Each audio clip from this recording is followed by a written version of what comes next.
पहले समरी बना के, कुछ न्यूमेरिकल में यूज होंगी, कुछ डेरिवेशंस में यूज होंगी। तो एक बार देखते चलते हैं। तो थर्मल प्रॉपर्टीज ऑफ मैटर में सबसे पहला जो इंपॉर्टेंट कंसेप्ट आपको ध्यान में रखना है, आइडियल गैस इक्वेशन का।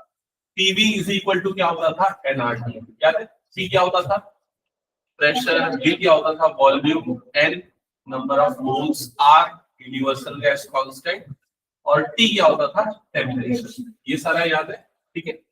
फिर उसके बाद सेकंड, स्पेसिफिक हीट का फॉर्मूला अगर आपको याद होगा, del Q is equal to M into S into del T. याद है, डेल क्यू का मतलब क्या होता है, हीट सप्लाइड, कितना हीट सप्लाई कर रहे हैं। M mass of the substance, S होता है स्पेसिफिक हीट, ठीक है। एस क्या होता था, स्पेसिफिक हीट कैपेसिटी, और डेल टी क्या होता था, चेंज इन टेम्परेचर।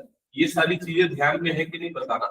और एक्चुअली इस फॉर्मूले को हमने यहां से किया था, थोड़ा सा जूम करके दिखाता हूं अगर आप लोगों को याद आ जाए तो। हमने ऐसे फॉर्मूला बनाया था, S is equal to 1/m del Q by del T का, याद है ये चीज, ठीक है।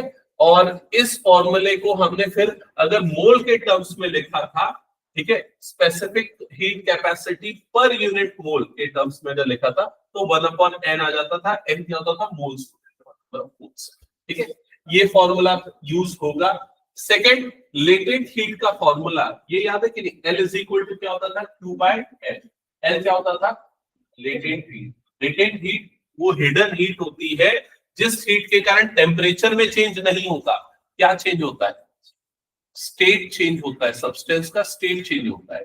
जैसे कि अगर मान लो आइस से वाटर में कन्वर्जन हो रहा है, मेल्टिंग हो रही है, तो उस समय लेटेंट हीट कंसीडर किया जाता है। या फिर वाटर से जब वेपोराइजेशन होता है, वेपर में कन्वर्ट होता है वाटर, तब उस समय हम लेटेंट हीट लेते हैं। याद रखना, हम इस पे कुछ एग्जांपल्स डिस्कस करेंगे आज, इसलिए, ठीक है। तो यहाँ पर latent heat L is equal to Q upon M हो जाता है। Q क्या है यहाँ पर, हीट, M क्या है, मास, और लेटेंट हीट जो होगा वो Q बाय M है, मतलब उसकी यूनिट क्या आ जाएगी, जूल पर केजी। क्या ये क्लियर हो गया। फिर उसके बाद हमने Newton's law of cooling discuss किया था, याद होगा, dq by dt is equal to क्या था, minus k del T. dq by dt मतलब rate of change of heat is proportional to temperature, is proportional to change in temperature. या फिर ये बोल सकते हो, rate of cooling is proportional to the excess temperature. कितना ज्यादा temperature है उतना रेट ऑफ कूलिंग उसका उसके ऊपर डिपेंड करेगा। तो ये पिछले टॉपिक की चीजें थी, पिछले चैप्टर की चीजें थी जो यहाँ पर यूज होगी, हटा दो उसको मैं। फिर पिछली क्लास में हमने जो जो चीजें याद स्टार्ट की थी वो थोड़ा सा डिस्कस करते हैं। थर्मोडायनेमिक्स ये चैप्टर है, तो थर्मो का मतलब क्या होता है, हीट, और डायनेमिक्स मतलब उसका एक्सचेंज, ट्रांसफर, फ्लो, जो आपको, ठीक है। तो थर्मोडायनेमिक्स में हम हीट और वर्क का इंटर कन्वर्जन देखेंगे, उसका एक बॉडी से दूसरे बॉडी में कन्वर्जन या फ्लो डिस्कस करेंगे, ठीक है, या उसका मोशन देखेंगे। फिर उसके बाद थर्मोडायनेमिक सिस्टम, थर्मोडायनेमिक सिस्टम के बारे में आपको कुछ चीजें पता होनी चाहिए, टर्म्स पता होनी चाहिए। जैसे सिस्टम क्या होता है, सराउंडिंग क्या होता है। सिस्टम वो कुछ about which we are studying, मतलब जिस भी चीज को हम पढ़ रहे हैं वो हमारे लिए सिस्टम होगा। या ये एक सेट ऑफ सब्सटेंस होगा, एक मास होगा, सेट ऑफ मॉलिक्यूल्स का। क्लियर हो गया ये चीज।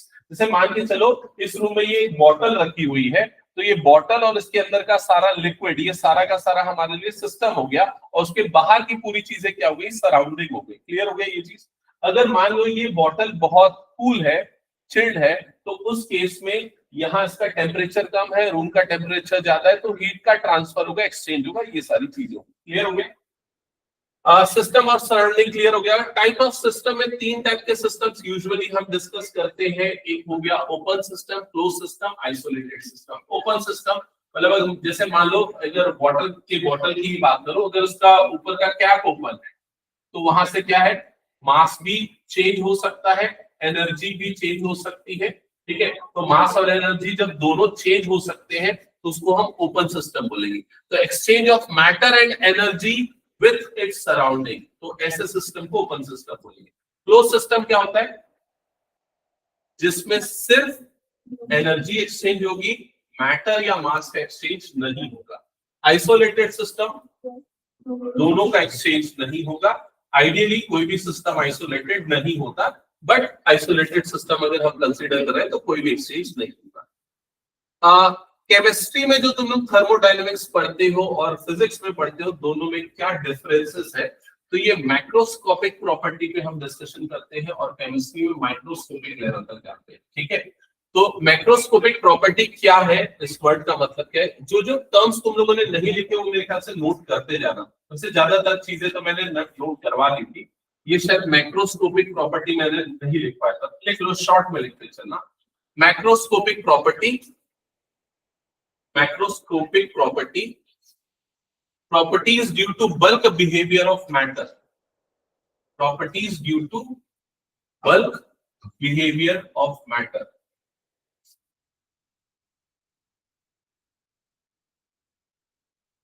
माइक्रो लेवल पे नहीं जाना, एकदम लोअर लेवल पे, मॉलिक्यूलर लेवल पे जाएंगे तो माइक्रो हो जाएगा, ठीक है। और उसके बल्क क्वांटिटी पे एनालिसिस करें तो मैक्रोस्कोपिक प्रॉपर्टी होगी, ठीक है। मैक्रोस्कोपिक प्रॉपर्टी में भी दो तरह की प्रॉपर्टी होती है, एक होती है एक्सटेंसिव प्रॉपर्टी और दूसरी होती है इंटेंसिव प्रॉपर्टी, ठीक है। एक्सटेंसिव प्रॉपर्टी और दूसरी होती है इंटेंसिव। अब क्या होता है दोनों में फर्क, पहले सुनना फिर लिखना।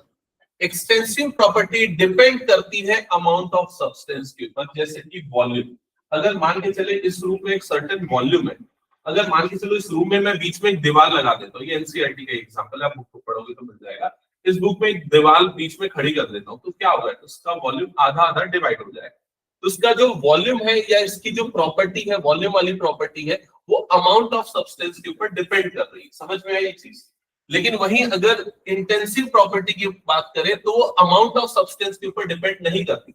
मान के चलो इस रूम में अगर मैंने दीवार लगा दिया तो क्या टेम्परेचर आधा आधा डिवाइड हो जाएगा? टेम्परेचर उतना का उतना ही रहेगा। तो अमाउंट ऑफ सब्सटेंस के ऊपर डिपेंड नहीं कर रहा है ये सब्सटेंस छोटा है या बड़ा है, लेकिन ये अमाउंट ऑफ सब्सटेंस के ऊपर डिपेंड करता है। तो ये जो भी प्रॉपर्टी सब्सटेंस के अमाउंट के ऊपर डिपेंड करेगी वो एक्सटेंसिव प्रॉपर्टी, जो उसके ऊपर डिपेंड नहीं करेगी वो कौन सी प्रॉपर्टी हो जाएगी? इंटेंसिव। क्लियर हो गया ये चीज? तो नोट कर लेना, extensive property and intensive property.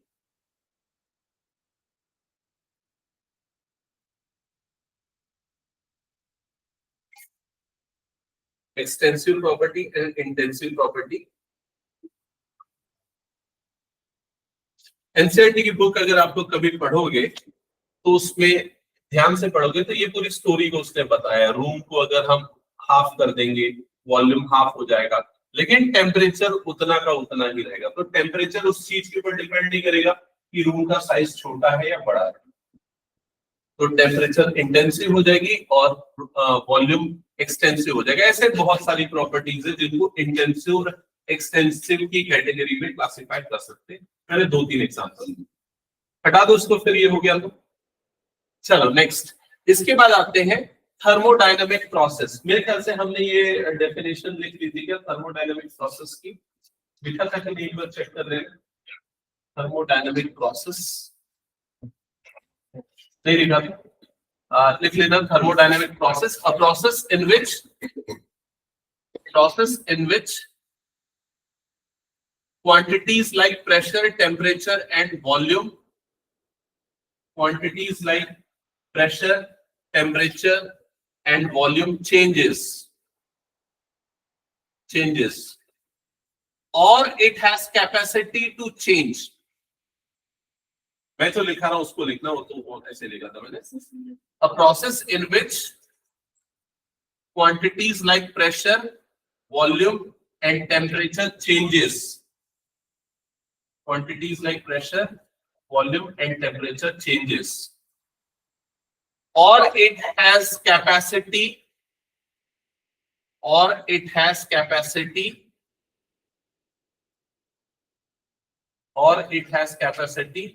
to change one or more such quantities, or it has capacity to change one or more quantities। ठीक है, तो ये सारी जो है ना थर्मोडायनेमिक, इनको थर्मोडायनेमिक वेरिएबल्स बोलते हैं। तो थर्मोडायनेमिक प्रोसेस क्या है? ये वेरिएबल या ये फिजिकल क्वांटिटी का चेंज, जैसे प्रेशर का चेंज हो गया, टेम्परेचर का चेंज हो गया, वॉल्यूम का चेंज हो गया, तो ये जो प्रोसेस होता है, इसके अलावा और भी कई सारे इंटरनल एनर्जी, एवरीथिंग। ठीक है, तो इन सबको नोट करने की जरूरत नहीं, हम एक एक करके डिटेल में पढ़ते जाएंगे। सिर्फ ये समझ लेना ये सारे थर्मोडायनेमिक वेरिएबल्स हैं, ठीक है, या उनकी कैटेगरी में आते हैं और थर्मोडायनेमिक प्रोसेस में हम इन्हीं के चेंजेस को पढ़ते हैं। क्लियर हो गया ये चीज, ठीक है। अब थर्मल इक्विलिब्रियम, ये वर्ड हमने पिछली क्लास में भी शायद यूज किया हुआ। थर्मल इक्विलिब्रियम कौन सी कंडीशन है? हाँ, थर्मल इक्विलिब्रियम कौन सी कंडीशन है?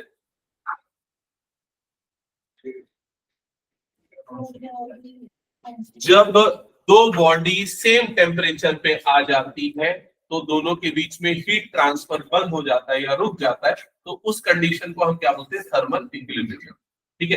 हीट का नोटेशन क्या यूज करते हैं हम? Q.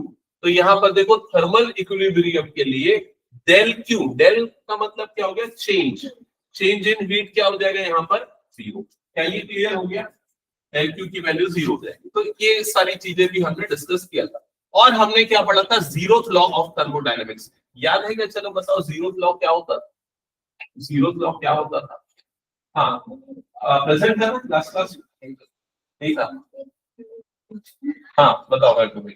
A body A and B are separately divided, separately thermal equilibrium with other point C, then A equal to C, ठीक है, A equal to C, B equal to C, then A equal to B. हाँ, ये इसने वो बता दी Euclid's axiom, याद है कि if two things are equal to the same things they are equal to each other। यही चीज थर्मल इक्विलिब्रियम में भी है। जैसे अगर मान के चलो कोई तीन रूम एक दूसरे से कनेक्टेड है, समझ गए ना? तीन रूम एक दूसरे से कनेक्टेड है, बीच वाले रूम में एसी ऑन है, बाकी दोनों रूम्स में एसी ऑन नहीं है, और तीनों रूम्स के बीच में खिड़की है, तो क्या होगा? एक सर्टेन टाइम के बाद क्या हो जाएगा? तीनों रूम कूल हो जाएंगे, ऐसा ही होगा। तो बस वही चीज यहाँ पर बताया है। जीरोथ लॉ क्या बोलता है कि अगर मान के चलो एक सिस्टम है ए जो सी के साथ थर्मल इक्विलिब्रियम पे, मतलब दोनों के बीच का टेम्परेचर सेम है, दोनों के बीच में हीट ट्रांसफर नहीं हो रहा है, और दूसरा सिस्टम बी है जो सी के साथ थर्मल इक्विलिब्रियम पे है, तो ए और बी भी आपस में क्या होंगे? थर्मल इक्विलिब्रियम पे होंगे। याद होगा अगर मैंने पिछली क्लास में डायग्राम के थ्रू समझाया था, इस तरीके का डायग्राम हमने डिस्कस किया था, ठीक है। अगर मान लो ए सी के साथ थर्मल इक्विलिब्रियम पे है, बी सी के साथ थर्मल इक्विलिब्रियम पे है, तो ए और बी भी आपस में क्या हो जाएंगे? थर्मल इक्विलिब्रियम पे होंगे। और कोई भी दो सिस्टम थर्मल इक्विलिब्रियम पे है या नहीं, वो हम कैसे आइडेंटिफाई करते हैं? उनके टेम्परेचर के बेसिस। अगर मान के चलो ए का टेम्परेचर, बी का टेम्परेचर, सी का टेम्परेचर सेम है, तो मतलब तीनों बॉडीज एक दूसरे से थर्मल इक्विलिब्रियम पे है। क्या ये क्लियर हो गया? यहाँ पर ध्यान देते जाना, मैं हिमांशु पूरा बता रहा हूँ, वो जो पिछले क्लास में पढ़ाया था पूरे की समरी है, ठीक है। तेरे बुक से अगर देखेगा आई थिंक चैप्टर नंबर 18 या 19 कोई सा आएगा, वो पूरा का पूरा चैप्टर इसमें आज खत्म हो जाएगा। क्या है देख, 18 है कि 19 है पढ़ने के बाद? थर्मोडायनेमिक्स 19, तो पूरा 19 चैप्टर की समरी यहाँ पर मिल जाएगी, देख लेना। यहाँ तक क्लियर हो गया सबको? ठीक है। फिर हमने क्या किया था? Equivalence of heat and work discuss किया था। ये याद होगा कि work is another form of heat. हमने ये डिस्कस किया था, एक एग्जांपल अगर आपको याद होगा कि अगर किसी भी बॉडी का टेम्परेचर राइज करना है तो दो तरीका होता है, या तो डायरेक्टली उसको हीट प्रोवाइड करो या तो उस पर मैकेनिकल वर्क करो। जैसे अगर आपके हाथ बहुत ठंडे हो गए तो या तो गैस के सामने रख दो हाथ को, डायरेक्ट हीट मिलेगी, वो गर्म हो जाएगा, या आपस में रब करो तो मैकेनिकल वर्क होगा जिससे भी टेम्परेचर राइज होगा। क्लियर हो गया ये चीज? तो टेम्परेचर बढ़ाने के दो तरीके, मैकेनिकल वर्क और दूसरा क्या हो गया? डायरेक्ट हीट प्रोवाइड करना। लेकिन अब ये दोनों एक दूसरे से कन्वर्टेबल है, इंटर कन्वर्जन है, तो क्या दोनों क्वांटिटी को हम कैसे कंपेयर करेंगे कि भाई वर्क और हीट दोनों का कंपैरिजन कैसा होगा? तो उसके एक्सपेरिमेंट में ये पाया गया कि 1 किलो कैलोरी अगर हीट प्रोवाइड करते हैं तो 1 डिग्री ऑफ केल्विन का टेम्परेचर राइज होता है, ठीक है। और वहीं अगर मैकेनिकल वर्क से 1 डिग्री का टेम्परेचर राइज करना है तो कितना वर्क डन करना पड़ेगा? 4.18 into 10 to the power 3 joules का। ये समझ में आ गया? फिर उसके बाद हमने इस पे कुछ कन्वर्जन करके ये सारी चीजें लिखी थी। देखो 1 किलो कैलोरी को हमने क्या लिख दिया? 1 कैलोरी लिख दिया, मतलब 10 to the power 3 से डिवाइड कर दिया दोनों तरफ, तो ये आ गया 1 calorie is equal to 4.18 joules आ गया। क्लियर? दोनों तरफ Q से मल्टीप्लाई किया तो Q calorie is equal to 4.18 into Q joules आ गया, Q कोई भी नंबर होगा। तो ओवरऑल ये हमें एक फॉर्मूला मिला था, आप लोगों ने शायद नोट डाउन किया था, जिसने नहीं किया नोट करते जाना ये सारी चीजें, क्योंकि अगर हम क्वेश्चंस को अगर सॉल्व करेंगे तो उसकी जरूरत पड़ेगी बीच बीच में, ठीक है। तो अगर आपको हीट एनर्जी को वर्क में कन्वर्ट करना है या उसका इक्विवेलेंट निकालना है तो ये वाला इक्वेशन या एक्सप्रेशन यूज होगा, ठीक है। अगर 5 कैलोरी का वर्क डन इक्विवेलेंट निकालना है तो यहां पर Q की जगह पे 5 पुट कर दोगे, मल्टीप्लाई करोगे तो उसका वर्क डन इन जूल्स आ जाएगा। क्लियर हो गया ये चीज, ठीक है। फिर उसके बाद हमने और कई सारी चीजें डिस्कस की थी, जैसे कि ये जो पूरा का पूरा जो टर्म आपको दिख रहा है इसको हम J से रिप्लेस कर दिए थे, हमने J से रिप्लेस किया था, और ये जो J एक फैक्टर है इसको कन्वर्जन फैक्टर हमने दिया था, मैकेनिकल इक्विवेलेंट ऑफ हीट नाम दिया था, ठीक है।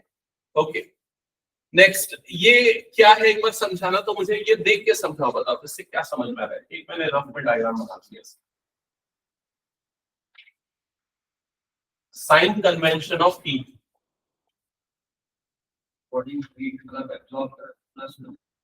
Okay okay correct. अगर मान लो ये हमारे लिए सराउंडिंग है और ये हमारे लिए सिस्टम है ना। अगर मान के चलो सिस्टम अगर हीट एब्जॉर्ब कर रहा है या सिस्टम को हीट मिल रही है सराउंडिंग से, तो उस केस में इस हीट एनर्जी को हम क्या लेंगे, पॉजिटिव, पॉजिटिव साइन के साथ लेंगे। लेकिन अगर मान लो सिस्टम हीट प्रोवाइड कर रहा है सराउंडिंग को, तो इसे हम क्या लेंगे, नेगेटिव लेंगे, हीट एनर्जी नेगेटिव लेंगे। समझ में आएगी। अब एक बात बताना मुझे, अगर मान के चलो आपके पास आइस है, ठीक है, और दूसरी तरफ सराउंडिंग है, तो ये बताओ उस समय क्या होगा। आइस जो है वो क्या हीट कंज्यूम करेगा या क्या करेगा, बताओ क्या होगा, एनर्जी ट्रांसफर कैसे होगा, या दूसरा वेपोराइजेशन प्रोसेस लेते हैं, बॉइलिंग पॉइंट पे आते हैं। बॉइलिंग पॉइंट पे आ रहे हैं, अगर हम बॉइल कर रहे हैं उसको, तो बॉइल कर रहे हैं तो वो हीट ले रहा है कि दे रहा है, हीट सराउंडिंग को हीट दे रहा है कि ले रहा है, बताओ। नहीं आया समझ में।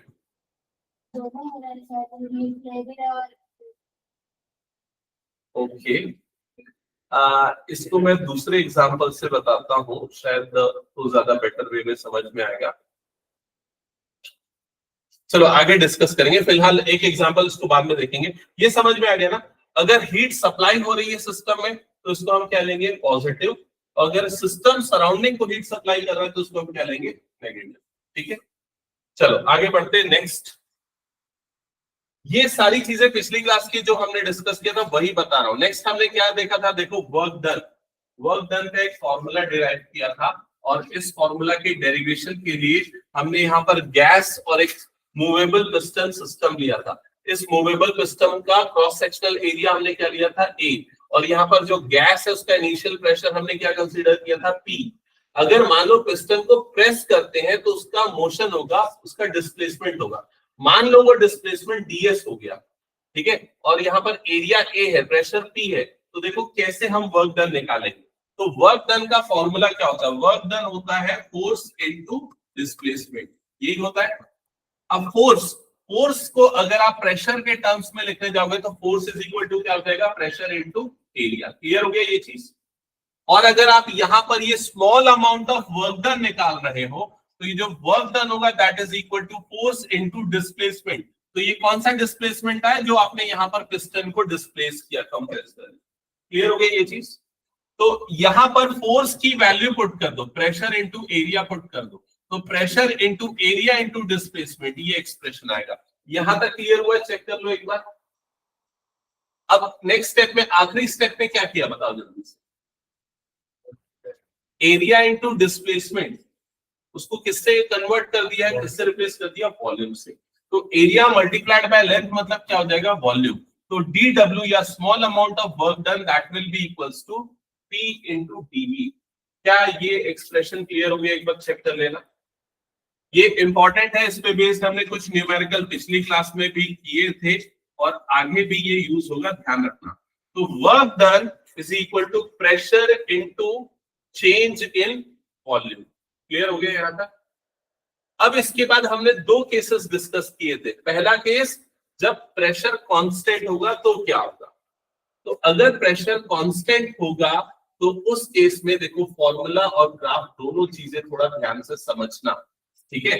अगर प्रेशर कांस्टेंट होगा तो देखो उसका ग्राफ ऐसा कुछ बनेगा, यहाँ पर प्रेशर, ये क्या कौन सा ग्राफ है, जो बच्चे पिछली क्लास में एब्सेंट थे सुनना, ये वॉल्यूम वर्सेस प्रेशर का ग्राफ है। एक्स एक्सिस में वॉल्यूम है, वाई एक्सिस में क्या है, प्रेशर है। अगर आप ऑब्जर्व कर रहे हो तो ये वाली चीज कांस्टेंट है, मतलब यहाँ पर प्रेशर क्या है, कांस्टेंट है, इसकी हाइट फिक्स है। और क्या चेंज हो रहा है यहाँ पर, वॉल्यूम चेंज हो रहा है, V1 से कहां तक जा रहा है, V2 तक जा रहा है।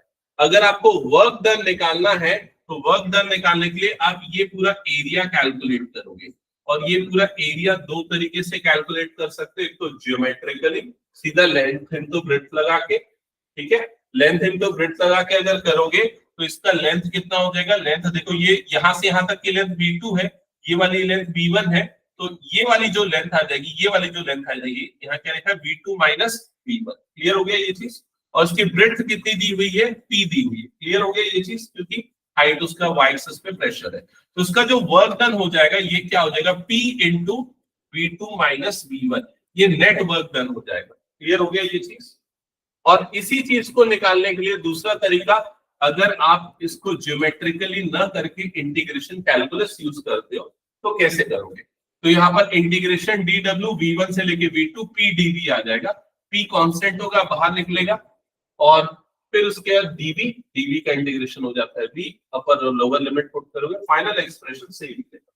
ठीक है, ये सब हमने लास्ट क्लास में डिराइव किया था, ये सारा एक्सप्रेशन याद होगा। मैंने बस उसको प्रॉपर्ली समराइज किया ताकि आप दोनों को कंपेयर कर पाओ। डन, यहां तक हो गया। Okay, next case 2। इसी फॉर्मूले में जो भी हमने फॉर्मूला ये वाला देखा वर्क डन का, यहां पर हमने केस 1 में कांस्टेंट प्रेशर लिया था, केस 2 में अब हम क्या लेंगे, वेरिएबल प्रेशर। मतलब प्रेशर अब चेंज होगा, किसके रेस्पेक्ट में चेंज होगा, वॉल्यूम के। तो देखो ऐसा P equal to V square ऐसा हो गया। तो अब यहाँ पर जैसे आप अगर कैलकुलस के थ्रू कर रहे थे, प्रेशर को बाहर निकाल दे रहे थे, अब प्रेशर बाहर नहीं निकलेगा क्योंकि उसकी वैल्यू आएगी V के टर्म्स, तो उसमें इंटीग्रेशन होगा, इंटीग्रेशन का फॉर्मूला लग जाएगा, integration x to the power n dx का क्या होता है, x to the power n+1 divided by n+1, ये फॉर्मूला अप्लाई कर दोगे तो v की पावर 3/3 आ जाएगा, वैल्यू अगर पुट करके सॉल्व करो तो यहाँ पर आपको वैल्यू कुछ डिफरेंट मिलेगी। ऐसा क्यों हुआ, और इस तरह के वेरिएबल प्रेशर वाले क्वेश्चन को आप ज्योमेट्रिकली सॉल्व नहीं कर सकते, क्योंकि जब आप इसका ग्राफ बनाने जाओगे तो उसका ग्राफ कोई प्री डिफाइंड शेप नहीं मिलेगा, आपको एक कर्व मिलेगा, इस तरह का कर्व मिलेगा जो आपको सामने दिख रहा है। और ऐसे सिचुएशन में एरिया अंडर द कर्व निकालने का एक ही तरीका होता है, इंटीग्रेशन यूज करना। ठीक है, ये क्लियर हो गया। तो इन दोनों पे बेस्ड क्वेश्चन कई जगह पे कई बार आए हैं, ध्यान रखना, हमने पिछले क्लास में भी 2-3 क्वेश्चन किए थे इस पे। ठीक है, ओके, फिलहाल हटा दो मैं इसको, हो गया। चलो नेक्स्ट क्वेश्चन पे आते हैं, नेक्स्ट पॉइंट पे आते हैं। हाँ, यहां से स्टार्ट करते हैं। ये चीजें हमने हालांकि डिस्कस की थी अगर बात की जाए न्यूमेरिकल्स के अंदर, बट इसको हमने प्रॉपर्ली लिखा नहीं था सिस्टमेटिक वे में, तो लिख लेते हैं एक एक पॉइंट वाइज। तो सबसे पहली हेडिंग डालना, dependence of work done on path change, dependence of work done on path change,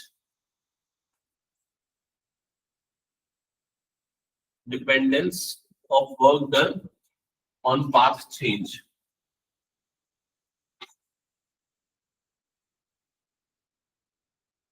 ठीक है, और एक डायग्राम पहले बनाना, फिर उसके बाद हम उस पर डिस्कस करते हैं। डायग्राम देखो ऑलरेडी बना हुआ है, लेकिन फिर भी मैं आप लोगों को समझाते हुए बना रहा हूं ताकि क्लियर हो कि ये डायग्राम में है क्या है इनफैक्ट। ठीक है, तो ये ग्राफ है, कुछ नहीं, ग्राफ है, किसका ग्राफ है, वॉल्यूम और प्रेशर का ग्राफ है।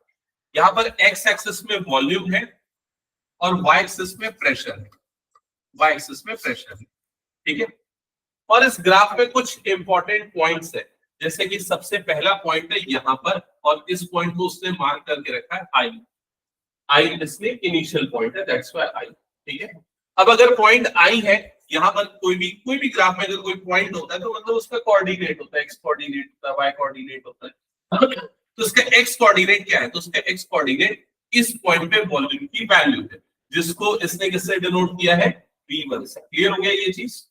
और ये इसका y कोऑर्डिनेट जो है इस पॉइंट की इसके प्रेशर की वैल्यू है, जिसको यहाँ पर डिनोट किया है किससे? P2 से। क्या ये क्लियर हो गया? ओके। अब देखो, अगर मान के चलो हम इसमें हीट अप्लाई करें, हम इसके स्टेट को चेंज करें, तो क्या होगा? इसका प्रेशर और वॉल्यूम में डिफरेंसेस होगा, स्टेट बदलेगा। स्टेट बदल के मान लो हमने इसके इनिशियली प्रेशर को कांस्टेंट रखा, उसके वॉल्यूम को बदला, तो ये आई से मूव होके कहां तक चला गया? ए पे चला गया। क्लियर हो गया ये चीज? जब इसका स्टेट चेंज हुआ, ये स्टेट चेंज हुआ, उसकी उसकी पोजीशन चेंज हुई, ग्राफिकली देख रहे हो तो, और अगर फिजिकली समझ रहे हो तो क्या हो रहा है? उसका प्रेशर सेम है लेकिन उसका वॉल्यूम बदल जा रहा है। समझ में आ रहा है कि नहीं ये चीज? तो इसका वॉल्यूम बदल गया और अब इसका वॉल्यूम कितना हो गया? V2 हो गया। क्या यहाँ तक क्लियर हो गया सबको? फिर उसके बाद फर्दर हमने क्या किया? इसके प्रेशर को भी रिड्यूस किया, मतलब एक बार और हमने स्टेट को चेंज किया और ए से हम नेक्स्ट पॉइंट पे आ गए। कहां पर आ गए? पॉइंट एफ पे। यहाँ तक क्लियर हो गया? तो ये जो फ्लो है ना, ये स्टेट चेंज का फ्लो है, ध्यान रखो। स्टेट चेंज मतलब उसके प्रेशर और वॉल्यूम के लेवल्स में चेंज हो रहा है, that is called state change. पिछली क्लास में स्टेट इक्वेशन मैंने बताया था ना, ये जो वेरिएबल्स है उनके बीच का जो इंटरकनेक्शन है, that is called state equation. और उन्हीं के चेंजेस को ही, प्रेशर और वॉल्यूम या टेम्परेचर के चेंज को ही स्टेट चेंज बोलते हैं। ठीक है, तो हम अगले स्टेट पे आ गए, पॉइंट एफ पे आ गए। देन फर्दर देखो, पॉइंट एफ से नेक्स्ट हम जाते हैं पॉइंट बी पे। इस तरीके से पॉइंट बी पे आए, ठीक है, और फिर उसके बाद नेक्स्ट हम यहां पर आ जा रहे हैं पॉइंट सी पे। नेक्स्ट यहां पर आ जा रहे हैं पॉइंट सी पे। ठीक है, तो फिलहाल ये वाला डायग्राम पूरा बना दो जो अभी मैंने यहाँ पर प्लॉट किया है, इस तरीके से आई ए एफ, और फिर उसके बाद यहाँ पर आई, ये वाला पॉइंट बी हो गया और ये वाला पॉइंट क्या हो गया? सी हो गया। क्या ये क्लियर हुआ? एक बार चेक कर लेना, यहां तक क्लियर है? ठीक है,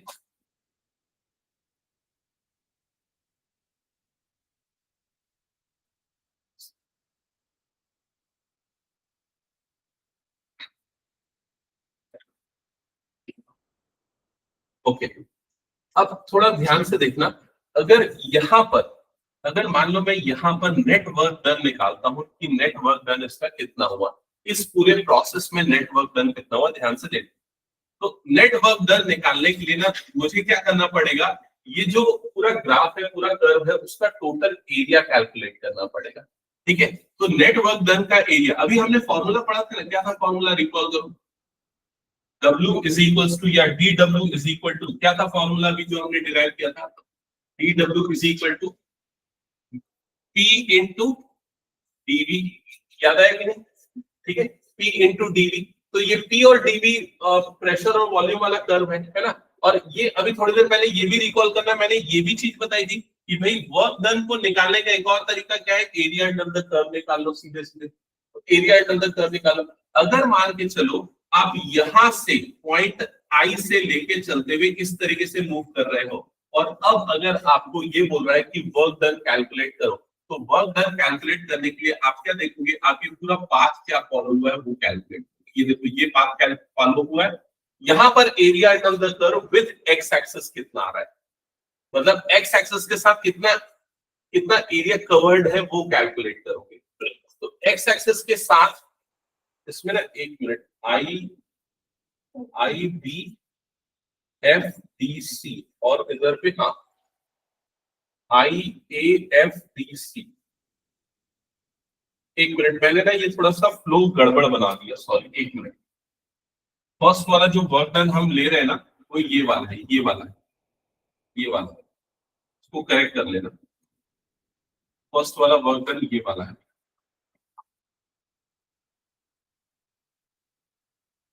work done from I to A to F, और ये वाला पॉइंट हो गया डी टू सी, ये वाला वर्क डन। ठीक है, इस फ्लो पे जा रहा है, आई ए एफ डी सी। क्या ये क्लियर हो गया? चेक कर लो एक बार। ठीक है, तो अगर आपको ये वाला वर्क डन निकालना है इस पूरे प्रोसेस में, तो आप क्या करोगे? आप एरिया अंडर द कर्व निकाल लोगे विद एक्स एक्सिस, मतलब ये वाला पूरा एरिया कैलकुलेट करोगे। समझ में आ रहा है ये चीज? ये एरिया हमने क्यों कैलकुलेट किया? क्योंकि हमने देखा भाई प्रेशर और वॉल्यूम को मल्टीप्लाई करो, आपको क्या मिल जाएगा? वर्क डन मिल जाएगा। तो यहाँ पर प्रेशर कितना है, प्रेशर है P2, यहाँ पर वॉल्यूम चेंज कितना हो गया V1 से लेके V2, इसका जो एरिया होगा ये क्या हो जाएगा आपका नेट वर्क डन। क्या ये क्लियर हो गया यहाँ पर? तो इस वर्क डन को हम किससे डिनोट करेंगे, WIAFDC, क्योंकि ये जो पाथ फॉलो कर रहा है हम उस पाथ को लेके इसका वर्क डन निकाल रहे हैं। क्लियर हो गया ये चीज? ठीक है। सेकेंड केस में हम नेक्स्ट पाथ फॉलो करते हैं। देखो नेक्स्ट पाथ क्या ले रहे हैं, नेक्स्ट पाथ है WIBFDC। इस पाथ को देखो क्या है, वर्क डन, W का मतलब वर्क डन, I मतलब यहां से स्टार्ट हो रहा है, I से स्टार्ट हो रहा है, I से स्टार्ट होके कहां पर जा रहा है, फिर ये I से स्टार्ट होके कहां पर जा रहा है, B पे, B से फिर कहां पर जा रहा है, B से फिर जा रहा है F पे, मतलब ये हो गया, फिर F से कहां पर जा रहा है, D पे, मतलब यहां हो गया, फिर D से कहां पर जा रहा है, D से फिर जा रहा है C पे। क्या ये क्लियर हो गया? दोनों ही केसेस में स्टार्ट कहां से हो रहा है, I से, एंड कहां पर हो रहा है, C पे, लेकिन एक में पाथ ये वाला है, दूसरे में पाथ ये वाला है। क्या ये क्लियर हो गया? तो जब पहले वाले पाथ की बात करें तब हमें जो एरिया मिल रहा था वो ये बड़ा वाला एरिया था। जब हमने नए वाले पाथ को फॉलो किया तो जो एरिया मिलेगा वो कौन सा एरिया होगा, वो ये वाला एरिया होगा। समझ में आ रहा है कि नहीं? क्योंकि ये वाला तो एक थिन लाइन हो गई, यहाँ पर तो एरिया होगा ही नहीं, तो एरिया कहां पर होगा, इतना होगा। तो इनिशियल पॉइंट और फाइनल पॉइंट तो दोनों का सेम है, लेकिन दोनों के पाथ अलग अलग है। कौन किस चीज के लिए, स्टेट चेंज होने में। समझ में आ रहा है कि नहीं? तो दोनों का वर्क डन भी यहाँ पर क्या होगा, अलग अलग। इसी चीज को यहाँ पर बताया है, dependence of work done on path change. क्या लिखा है, इन the process of work done by the system on the by the system और ऑन द सिस्टम। ठीक है, तो जो प्रोसेस होगा वर्क डन पे बाय द सिस्टम या on the system depends not only on initial and final state but also depends on the path adopted. ये दोनों चीजों के ऊपर डिपेंड करेगा, इनिशियल और फाइनल स्टेट के ऊपर नहीं डिपेंड करेगा, पाथ के ऊपर भी डिपेंड करेगा। नोट कर लेना इसको। In the process of work done by the system और on the system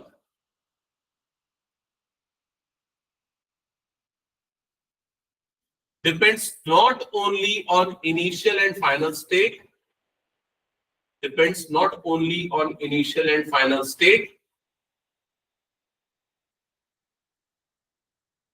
but also depends on path adopted.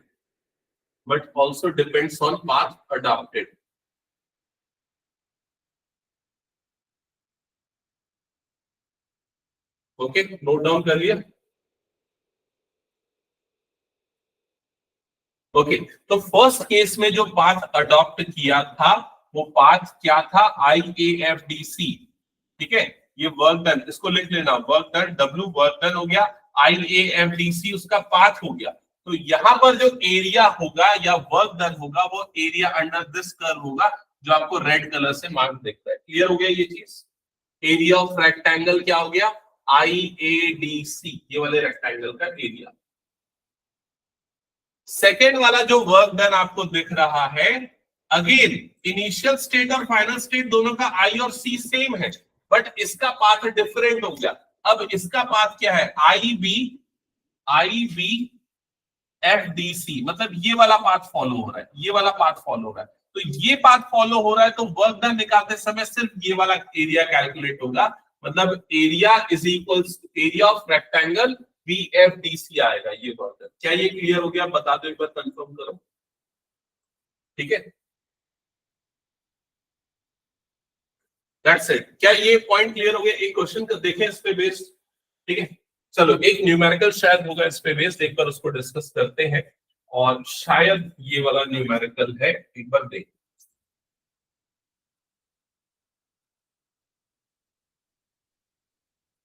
अगर देख रहा है क्या लिखा है, in the given figure an ideal gas changes it's state from A to C by two paths ABC। तो यहां पर दिख रहा हुआ एक आइडियल गैस है, वो अपने स्टेट को चेंज कर रही है दो तरीके से। पहला तरीका क्या है, ABC। तो पहले तरीके में उसका पाथ देखो ये है, A से B, B से C, ये उसने पाथ ट्रैवल किया। क्या ये क्लियर हो गया?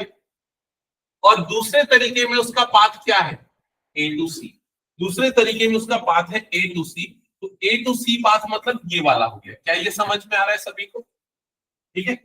अब ये बोल रहा है find the path along which work done is less. तो कौन से पाथ में वर्क डन लेस होगा और दोनों पाथ में वर्क डन कितना होगा, ये दोनों चीजें कैलकुलेट करके बताओ।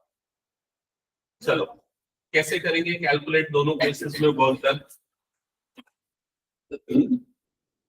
तो सबसे पहले जो पाथ था उसमें वर्क डन, तो पहला पाथ कौन सा लिया हमने, ए बी सी वाला। क्या ये क्लियर हो गया? ए बी सी वाले पाथ में वर्क डन मतलब ए से बी गए, बी से सी गए, मतलब ये पूरा जो दिख रहा है इसका। अच्छा एक और कंफ्यूजन होता है, कौन सा एरिया ले, कौन सा एरिया, ये बहुत बड़ा कंफ्यूजन है। तो भाई देखो, जो भी आपको दो पॉइंट्स मिल रहे हैं ना, इनिशियल और फाइनल पॉइंट, उन दोनों पॉइंट से एक्स एक्सिस पे एक परपेंडिकुलर लाइन बना दो। ये परपेंडिकुलर लाइन बना दो। समझ में आया कि नहीं ये चीज? तो वो जो परपेंडिकुलर लाइन बनी और जो उसका टॉप बना, जो भी प्रेशर की वैल्यू बनी, वो वाला एरिया निकालना है। तो आपको यहाँ कौन सा एरिया निकालना है, area of A dash B C और बी डैश। क्या ये क्लियर हो गया? तो ये एरिया कितना आ जाएगा, एरिया ऑफ रेक्टेंगल का फॉर्मूला लगा देना। तो इसकी यहां से यहां विड्थ कितनी है, ये 2 से 6 गया है, तो विड्थ कितनी हो जाएगी 4, और ये कितना हो जाएगा 15। क्या ये समझ में आ गया? तो 15 फोर्जा मतलब कितना हो जाएगा 60। तो यहां पर वर्क डन कितना हो जाएगा 60 जूल्स। क्या ये क्लियर हो गया? ठीक है। वहीं अगर दूसरे केस की बात करें, जब आपको वर्क डन निकालना है ए टू सी, जब डायरेक्ट गए, जब ए टू सी डायरेक्ट गए, तब वर्क डन निकालने के लिए आपको कौन सा एरिया निकालना पड़ेगा, तब आपको ये वाला एरिया निकालना पड़ेगा। समझ में आ गया कि नहीं? ये वाला एरिया, ये एरिया या तो सीधा ट्रेपेजियम का फॉर्मूला लगा के निकाल दो, या तो रेक्टेंगल प्लस ट्राइंगल करके भी निकाल सकते हो। तो ये वाला एरिया देखो कितना आ जाएगा, ये वाला एरिया, अगर मान लो आप रेक्टेंगल का एरिया निकालते हो, तो ये रेक्टेंगल लेंथ 4 ब्रेड्थ 5, तो 4 5 का कितना हो जाएगा, ये 20। और ये वाला एरिया कितना आ जाएगा, तो देखो इसकी, ये ट्राइंगल की हाइट कितनी हो गई 10, बेस कितना हो गया 4, तो हाफ बेस इनटू हाइट, तो ये भी कितना आ जाएगा 20। क्या ये क्लियर हो गया? तो 20 प्लस 20 मतलब कितना आ जाएगा, ये 40 जूल्स। क्या ये क्लियर हो गया? तो अब यही पूछ रहा है, find the path along which the work done is less. तो किन कौन से पाथ में वर्क डन लेस होगा, ए टू सी। क्या ये क्लियर है? बाकी सब हम बाद में डिस्कस करेंगे, आगे की चीजें पढ़ने के बाद। इंटरनल एनर्जी हम आगे पढ़ने वाले हैं, बाकी सारा पार्ट इसका सब डिस्कस करेंगे। अभी क्लियर हो गया ना सबको? चलो आगे बढ़ते हैं नेक्स्ट। फर्स्ट में जो ट्रायंगल बन रहा था उसमें हम लोग परपेंडिकुलर करके की कौन सा वाला? पर जो एबीसी का जो ट्रायंगल बन रहा था, ये वाला? हाँ। ये वाला एक्चुअली क्या है ना, देखो एक चीज तुम लोग थोड़ा ध्यान से समझना, कि कभी भी ना ये वॉल्यूम और प्रेशर का जो ग्राफ होता है ना, वॉल्यूम और प्रेशर का जो ग्राफ होता है ना, इससे अगर वर्क डन कैलकुलेट करना होता है ना, तो जो भी ग्राफ बन रहा है उस ग्राफ का और एक्स एक्सिस के बीच का एरिया निकालते हैं। ऐसा क्यों करते हैं, इसके पीछे का कारण समझना। क्योंकि यहाँ पर फॉर्मूला हमने क्या पढ़ा, P इंटू dV, यही वर्क डन का फॉर्मूला है। P मतलब प्रेशर, प्रेशर मतलब उसका y एक्सिस, y एक्सिस में प्रेशर मतलब ये हाइट हो गई। समझ में? dV मतलब वॉल्यूम में छोटा सा small change. Clear? Small change मतलब कि मान लेते हैं ये छोटा सा जो वेट है ये क्या हो गया, dV है। क्या ये क्लियर हो गया? तो यहाँ पर जो एरिया आपका निकलेगा वो ये इस पूरे बार का मिलेगा, जो कि एक्स एक्सिस से बाउंडेड है। क्लियर हो गया ये चीज? यहां पर की अगर बात करें, ये वाले दोनों पॉइंट्स की भी अगर बात करें, मुझे अगर यहां से यहां तक का, मुझे अगर पूरा वर्क डन निकालना है, तो मुझे क्या करना पड़ेगा, एक्स एक्सिस से बाउंड करना पड़ेगा। समझ में आए? कभी भी वर्क डन निकलेगा ना, तो उसका एक एक्सिस कौन सा होगा, एक्स एक्सिस होगा। एक्स एक्सिस क्यों? क्योंकि वहां पर वॉल्यूम है, वॉल्यूम होगा तभी तो उसका विड्थ आएगा, तभी तो एरिया निकलेगा, जो फॉर्मूला के अकॉर्डिंग। क्या ये क्लियर हो गया? ओके चलो नेक्स्ट आगे बढ़ते हैं। हाँ यहां तक हमने नोट डाउन कर लिया था। नेक्स्ट हेडिंग डालो, work done on cyclic process. Work done on cyclic process. Work done on cyclic process.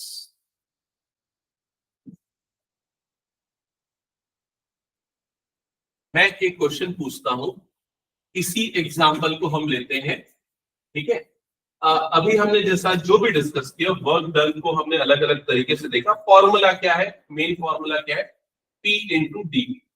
Graphically देखा जाए तो क्या है, एरिया अंडर द कर्व, जो कि प्रेशर वॉल्यूम ग्राफ का होता है और एक्स एक्सिस से बाउंडेड होता है। क्लियर। साइक्लिक प्रोसेस का जनरल मतलब क्या समझते हैं, कि वापस एक साइकिल कंप्लीट होके उसी जगह पे आ जाना। अगर मान लो इसी एग्जांपल में मान लो हम ये लेते कि ये स्टार्ट होता आई से, एक राउंड ऐसा घूमता और वापस आई पे आ जाता, तो क्या इसका वर्क डन 0 माना जाता या नहीं? ये मेरा सिंपल सा क्वेश्चन। क्या इसमें वर्क डन 0 होगा या वर्क डन 0 नहीं होगा?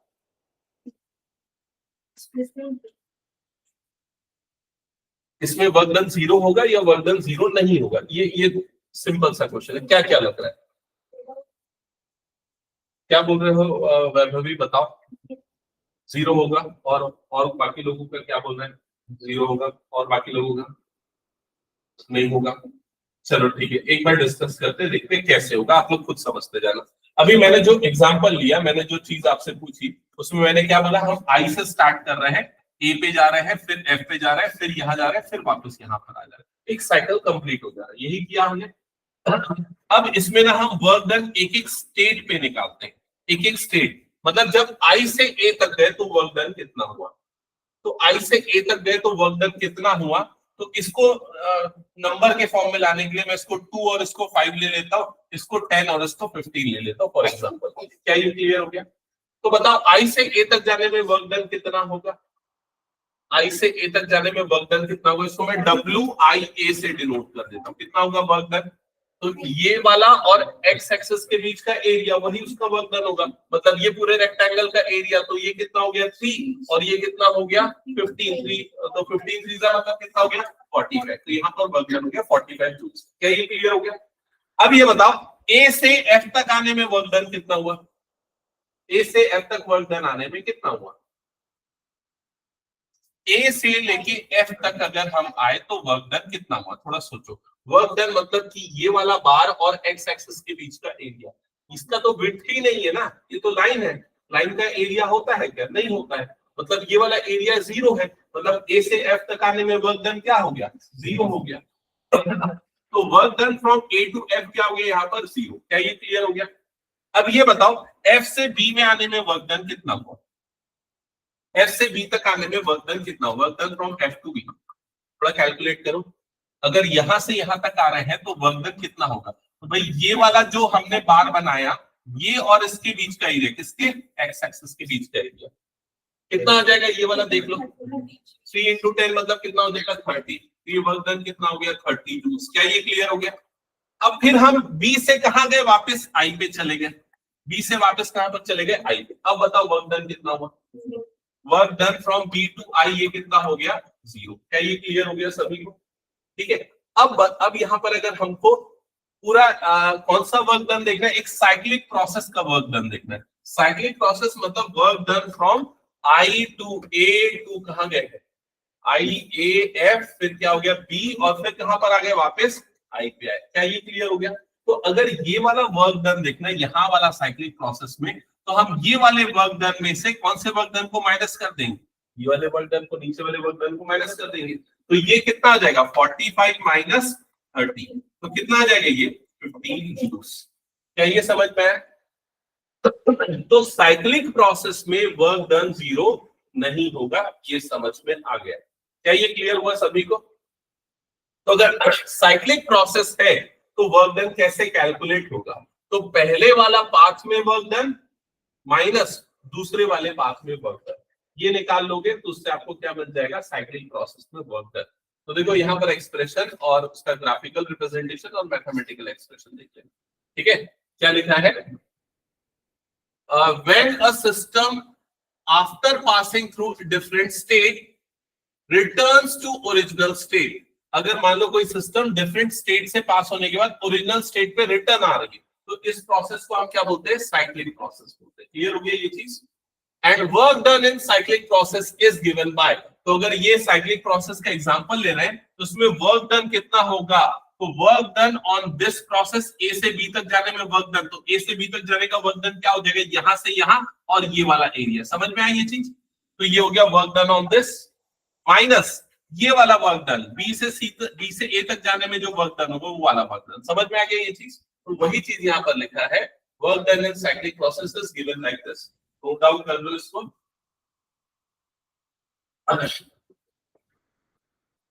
Work done on cyclic process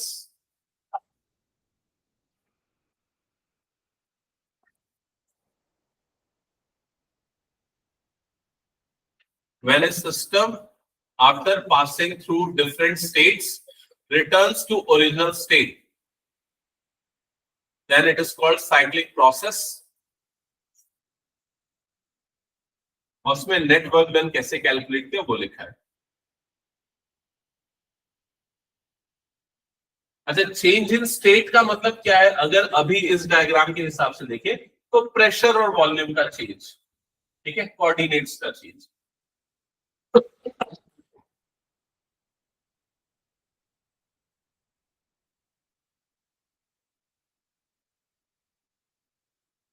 okay, ये डायग्राम और ये सारी चीजें नोट डाउन कर लिया क्या?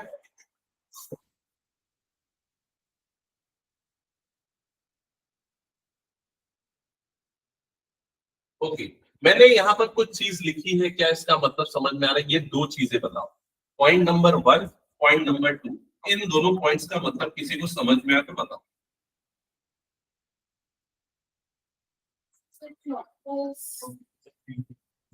हाँ, अगर साइक्लिक प्रोसेस क्लॉकवाइज डायरेक्शन में होता है तो वहां पर work done by the system होता है, मतलब सिस्टम सराउंडिंग पे वर्क कर रहा है, समझ में आ गया। और अगर जो साइक्लिक प्रोसेस है वो, मैंने दोनों पे सेम बना दिया क्या, इसमें भी क्लॉकवाइज बना दिया, इसको ऐसा बनाना चाह रहा था। ओके, ये ऐसा है। अगर cyclic process anti clockwise direction में है तो उसमें क्या हो जाएगा, work done on the system हो जाएगा, मतलब सराउंडिंग सिस्टम पे वर्क करेगा सेकंड केस, और यहाँ पर क्या, सिस्टम सराउंडिंग पे वर्क करेगा। क्लियर हो गया? ये ध्यान रखना, इस पे बेस्ड कुछ सिंपल एमसीक्यूज बनते हैं। When the cyclic process is in clockwise direction, work done is by the system, and if it is in anti-clockwise direction, work done is on the system. हो गया, ये हटा दो फिर।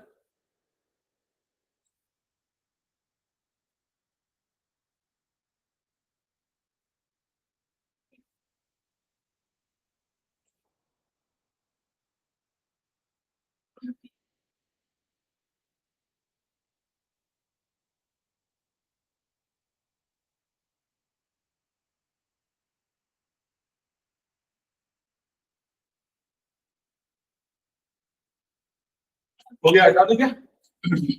चलो नेक्स्ट हेडिंग डालो, इंटरनल एनर्जी। और इसके बाद फिर हम फर्स्ट लॉ ऑफ थर्मोडायनेमिक्स देखेंगे, सेकंड जीरो लॉ हमने ऑलरेडी डिस्कस कर लिया था, ठीक है। तो उसके पहले हेडिंग लाना इंटरनल एनर्जी। फर्स्ट पॉइंट क्या लिखा है एक बार पढ़ो। It is the sum of kinetic and potential energy of molecules of the system and it is denoted by capital U। तो ये नोटेशन याद रखना, इंटरनल एनर्जी का नोटेशन क्या है, कैपिटल U। और अगर कोई भी सिस्टम की बात करें तो बहुत सारे मॉलिक्यूल से बना है, हर मॉलिक्यूल के पास काइनेटिक और पोटेंशियल एनर्जी, उन सबका जो सम होगा, एग्रीगेटेड सम होगा, that is called internal energy. क्या ये क्लियर हो गया सबको? ठीक है। सेकेंड पॉइंट क्या लिखा है, The state of thermodynamic system, मतलब कि स्टेट का मतलब क्या, प्रेशर, वॉल्यूम और temperature, can be changed by work और हीट और बोथ।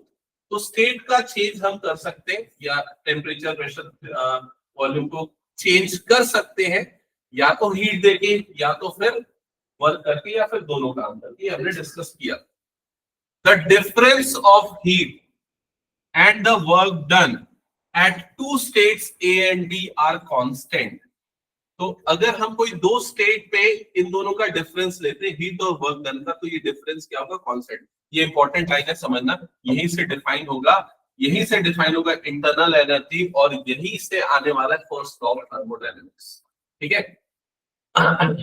तो अगर मान लो हम किसी स्टेट ए से किसी दूसरे स्टेट बी पे जा रहे हैं, हमने पाथ 1 फॉलो किया, ठीक है, या हमने पाथ 2 फॉलो किया, या हमने पाथ 3 फॉलो किया, या हमने पाथ 4 फॉलो किया, हम जो भी पाथ फॉलो कर रहे हैं, एक स्टेट से दूसरे स्टेट में जा रहे हैं, मतलब क्या कर रहे हैं, हम उसमें हीट प्रोवाइड कर रहे हैं, उसमें कुछ वर्क डन होगा। क्लियर हो गया ये चीज? तो जो हीट और वर्क का जो डिफरेंस होगा, ये डिफरेंस हर जगह पे क्या होगा, कांस्टेंट होगा। अगर कोई दो स्टेट एक स्टेट से दूसरे स्टेट में जा रहा है, मतलब ये पाथ डिपेंडेंट नहीं है। जैसे वर्क डन जो था वो क्या था, पाथ डिपेंडेंट था, लेकिन ये डिफरेंस जो है ये पाथ डिपेंडेंट नहीं। और इसी डिफरेंस को हम क्या बोलते हैं, चेंज इन इंटरनल एनर्जी। तो लिख लेना ये वाला point, the difference of heat and work done, the difference of heat Q and work done W at two states A and B are constant. At two states A and B are constant. It means Q1 minus W1. ये उस figure के context में है ना, Q1 minus W1 मतलब इस figure के context में पाथ A से B ट्रैवल कर रहा है, मतलब स्टेट A से B है लेकिन पाथ 1 वाला, equal to Q2 minus W2 equal to Q3 minus W3, that is equals to del U, that is equals to del U। del का मतलब क्या हो गया, चेंज, और U का मतलब क्या है, internal energy.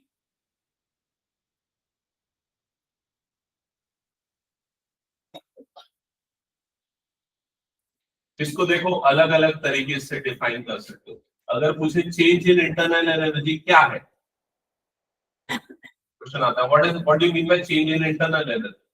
So it is the difference of heat supplied to the work done.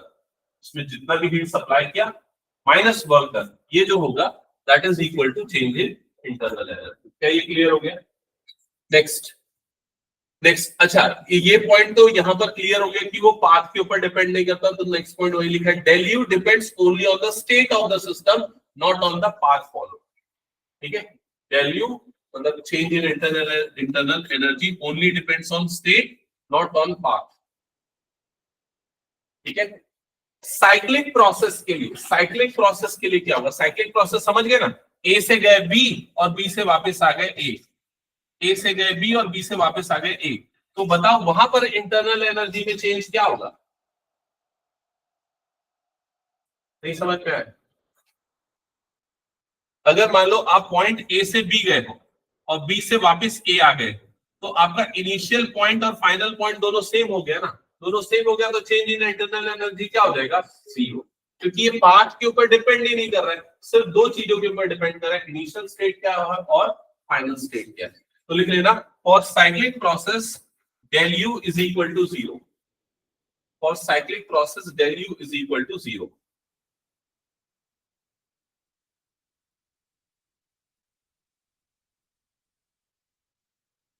ठीक है, अब यहीं से आता है first law of thermodynamic, first law of thermodynamic. तो क्या लिखा है फर्स्ट लॉ ऑफ थर्मोडायनेमिक, एक बार पढ़ लो और इसको लिख लो। अभी जो मैंने डिस्कस किया ना वही चीज है, change in internal energy is equal to the difference of heat supplied and work done.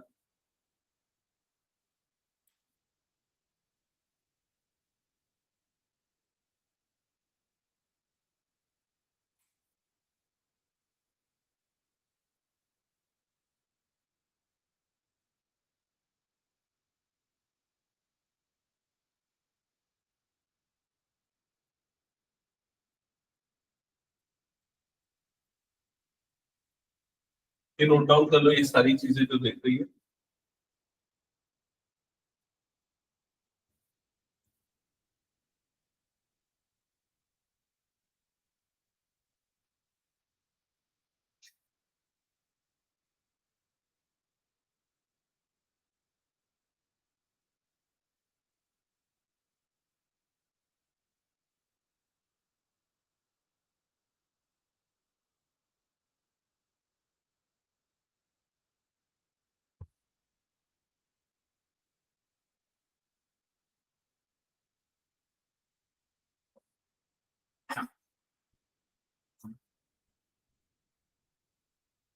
हो गया सबने लिख लिया? तो यही फर्स्ट लॉ ऑफ थर्मोडायनेमिक्स है और ये यही बोलता है change in internal energy is equal to the difference of heat supplied and work done. दूसरे कॉन्टेक्स्ट में देखोगे तो हीट सप्लाइड जो होगा वो, अगर आप किसी भी सिस्टम को हीट सप्लाई कर रहे हो तो दो चीजें होंगी, उसकी इंटरनल एनर्जी चेंज हो जाएगी और रिमेनिंग अमाउंट में क्या होगा, वर्क डन होगा। समझ में आ रहा है ये चीज? क्या ये पूरा प्रोसेस क्लियर हो गया? Small change in internal energy is equal to this. अलग अलग फॉर्मेट में यूज कर सकते हैं। हटा दूं क्या इसको मैं फिर? अब एक काम करो, अभी जो हमने डिस्कस किया उस चीज को इस न्यूमेरिकल में अप्लाई करके बताओ। इस न्यूमेरिकल के सेकेंड पार्ट, इस न्यूमेरिकल के सेकेंड पार्ट में फर्स्ट पार्ट का रिजल्ट मैं यहां पर लिख देता हूं। फर्स्ट पार्ट का रिजल्ट क्या था हमारे पास, WABC, work done from ABC, this part is equals to कितना आया था, 60 joules. Work done for this part AC, वो कितना आया था, 40 जूल्स। यहां तक क्लियर हो गया था? अब सेकेंड पार्ट में क्या बोल रहा है एक बार पढ़ना क्वेश्चन।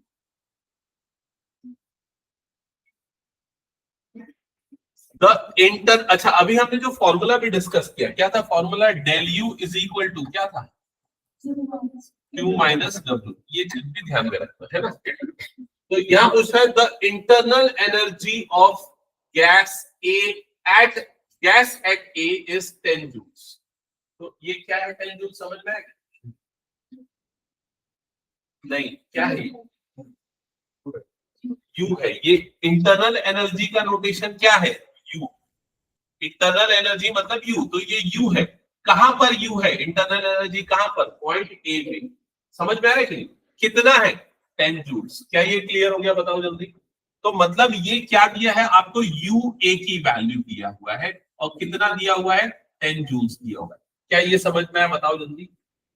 फिर उसके बाद आगे बढ़ो, क्या लिखा हुआ है, amount of heat supplied to change its state. उसको हीट सप्लाई किया, हीट सप्लाई किया, उसका स्टेट चेंज हो गया, वो कहां पर चला गया, सी पे चला गया। कौन से पाथ से गया, एसी वाले पाथ से गया। और कितना हीट सप्लाई किया, 200 जूल्स। तो ये 200 जूल्स क्या है, क्यू है। क्या ये क्लियर हो गया? तो क्यू की वैल्यू कितनी आ गई यहां पर, 200 जूल्स। अब क्या बोल रहा है, calculate its internal energy at C. तो क्या कैलकुलेट करना है, इसकी इंटरनल एनर्जी एट सी, मतलब क्या निकालना है, बताओ जल्दी से। यूसी, इंटरनल एनर्जी को हम यू से डिनोट करते हैं, एट सी मतलब UC. UC is equal to question. क्या ये क्लियर हो गया, बताओ जल्दी। अब ये सारी चीजें होने के बाद हमने जो फॉर्मूला पढ़ा उसको देखो मैंने अलग से लिख रखा है, उसको कैसे यूज करना है देखते हैं। ठीक है, तो यहां पर फॉर्मूले में सबसे पहले आता है del U is equal to Q minus W. ठीक है, डेल यू का मतलब चेंज इन इंटरनल एनर्जी। तो कहां से कहां का चेंज हम देखेंगे, यहां पर ए से लेके सी का चेंज है ना। तो वो चेंज कैसे निकलेगा, वो चेंज कैसे निकलेगा, UC minus UA, internal energy at point C minus internal energy at point A. क्या ये क्लियर हो गया? That is equal to Q. Q मतलब कितना हीट सप्लाई कर रहे हैं, वो भी दिया हुआ है, कितना दिया हुआ है, 200 जूल्स, माइनस वर्क डन। अभी कौन सा वर्क डन रहेगा, ए से सी पे जाने वाला वर्क डन। कौन से पाथ से, वो भी बताया, पाथ कौन सा है, एसी, जो हमने फर्स्ट पार्ट में निकाला था। कितना निकाला था, 40 जूल्स। तो यहाँ पर कितना आ जाएगा, माइनस 40 जूल्स। क्या ये क्लियर हो गया? ठीक है, अब ये वाला माइनस कर दो, तो ये दोनों को माइनस करोगे तो कितना आ जाएगा, 160 जूल्स। और u ऑफ a की वैल्यू ऑलरेडी आपको गिवन है, कितनी गिवन है, 10 जूल्स गिवन है। तो यूसी की वैल्यू कितनी आ जाएगी, 170 जूल्स। क्या ये क्लियर हो गया, बता दो जल्दी से। समझ में आया ना सभी को क्या हुआ? तो उसकी इंटरनल एनर्जी बढ़ गई क्योंकि उसको हमने एक्सटर्नली एनर्जी सप्लाई। ठीक है, नेक्स्ट क्या थर्ड पार्ट सॉल्व कर लोगे, बताओ जल्दी। ये करो, थर्ड पार्ट सॉल्व करो। जो भी डेटा है वो सामने है और इससे आराम से कर सकते हो सॉल्व।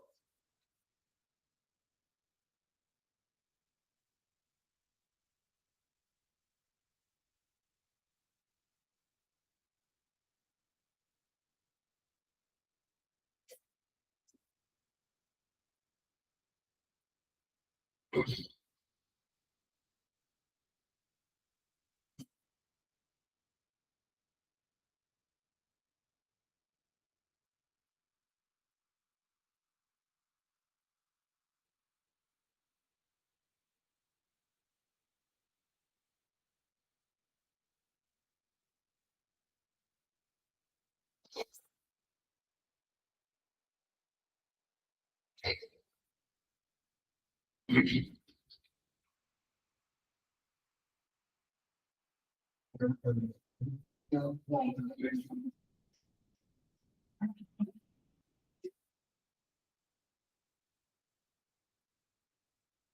बोल रहा है? एक बात बता, 20 जूल्स आ रहा है,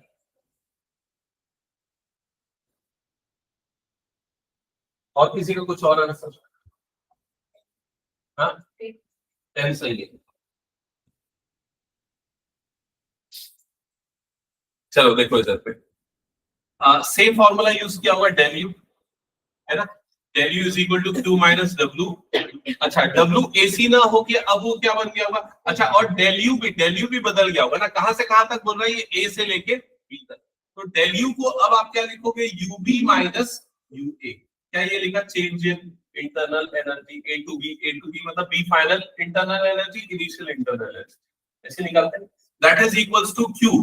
क्यू ही तो आपको निकालना है कि कितना हीट सप्लाई करना है, क्यू क्वेश्चन मार्क है, माइनस डब्ल्यू ए बी। तो डब्ल्यू ए बी कितना हुआ? तो work done from A to B, A to B work done क्या हो जाएगा? 0 हमने डिस्कस किया था यहाँ पर। तो ये वर्क डन ये कितना हो गया? 0 हो गया, और ये क्यू हो गया, है ना? और यहाँ यूबी की वैल्यू आपको क्वेश्चन में दी हुई है, कितनी दी हुई? 20 जूल्स। माइनस यूए की वैल्यू भी दी हुई थी पिछले उसमें, देखो 10 जूल्स। तो 20 माइनस 10 मतलब कितना आ जाएगा? 10 जूल्स। तो कितना सप्लाई करेगा? 10 जूल्स सप्लाई करेगा। क्या ये समझ में आया? बताओ जल्दी से। ठीक है, तो वो थ्योरेटिकल पार्ट को अगर अच्छे से समझना है तो इस तरह के कुछ एक न्यूमेरिकल डिस्कस करने पड़ेंगे, तब आपको वो चीजें थोड़ा क्लियर होंगी। ठीक है, अब मैं कुछ कुछ चीजें पूछता हूँ, बताओ। चलो, चेंज इन स्टेट का मतलब क्या है? Change in state of system, यही हम कर रहे थे ना अभी। Change in state of system का मतलब क्या है? उसकी प्रेशर, उसके टेम्परेचर, उसकी वॉल्यूम में चेंज। अभी हम किस में देख रहे थे? सिर्फ ग्राफ जो हम कर रहे हैं वो कौन सा? प्रेशर और वॉल्यूम। तो प्रेशर और वॉल्यूम का एक पॉइंट से दूसरे पॉइंट पे गया मतलब उसका स्टेट चेंज हो गया सिस्टम का। समझ में है ना? स्टेट चेंज हो रहा है मतलब उसमें कुछ ना कुछ हीट सप्लाई हो रही है, और वो हीट अगर सप्लाई हो रही है तो उसमें दो चीजें होंगी। एक तो उसकी इंटरनल एनर्जी बदलेगी, और दूसरा उससे क्या होगा? वर्क डन होगा। और ये जो मैंने स्टेटमेंट बोला, अगर हीट सप्लाई कर रहे हैं तो सप्लाइड हीट जो है उसकी इंटरनल एनर्जी को चेंज कर देगी और कुछ वर्क डन करेगी। वर्क डन मतलब स्टेट चेंज हो जाएगा, है ना? ये चीज को हम क्या बोलते हैं? इसी स्टेटमेंट को क्या बोलते हैं? इसी स्टेटमेंट को बोलते हैं फर्स्ट लॉ ऑफ थर्मोडायनेमिक्स। क्या ये क्लियर हो गया सभी को? जीरो लॉ क्या था, याद है कि नहीं? क्या था जीरो लॉ? थर्मल इक्विलिब्रियम वाला। अगर ए सी के इक्विलिब्रियम में है, बी सी के है, तो ए और बी भी आपस में क्या होंगे? इक्विलिब्रियम में। क्या ये क्लियर हो गया सभी को? तो चलो आज यही स्टॉप कर दे, फिर आगे अगली क्लास में कंटिन्यू करेंगे। अब इसके बाद ना हम अलग अलग टाइप के प्रोसेस देखेंगे। साइक्लिक प्रोसेस हमने देख तो लिया, लेकिन क्या है, लेकिन उसमें कौन कौन सी क्वांटिटीज में क्या चेंज होता है, फर्स्ट लॉ के अकॉर्डिंग क्या क्या चीजें चेंज होंगी, वो डिस्कस करेंगे। फिर आइसोलेटेड सिस्टम भी हमने पढ़ा है, लेकिन इंटरनल एनर्जी में क्या फर्क पड़ेगा, उसके हीट सप्लाई पे क्या चेंजेस होगा, ये सारी चीजें हम डिस्कस करने वाले हैं। फिर न्यूमेरिकल देखेंगे। ठीक है, ओके।